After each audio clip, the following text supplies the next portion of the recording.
کیا آپ جانتے ہیں کہ اصل میں یہ سوچا جاتا ہے کہ مصریوں نے بلی کو پالا، لیکن 2004 میں فرانسیسی آثار قدیمہ کے ماہرین نے قبرص میں 9500 سال پرانی بلی کی قبر کو دریافت کیا۔ اسی وجہ سے پالتو جانوروں میں سب سے قدیم بلی کو مانا جاتا ہے۔ اگر آپ کو لگتا ہے کہ بلیوں نے اپنی زندگی کا بیشتر حصہ سوتے ہوئے گزارا تو آپ ٹھیک ہیں۔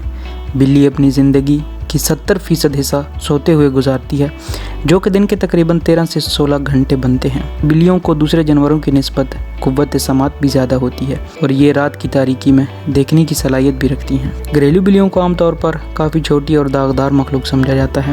کیا آپ جانتے ہیں کہ دنیا کی سب سے لمبی بلی، جسے ایسٹیو کہتے تھے، جس کی پیمائش 48 انچ تھی؟ بلیوں کے کان 180 ڈگری تک گھوم سکتے ہیں۔ بلی کی قوت سماعت انسانوں کے مقابلے میں کم سے کم 5 گنا زیادہ ہوتی ہے۔ بلی اپنی ناک کے نیچے براہ راست نہیں دیکھ سکتی اور زیادہ بلیوں کی پلکیں بھی نہیں ہوتی۔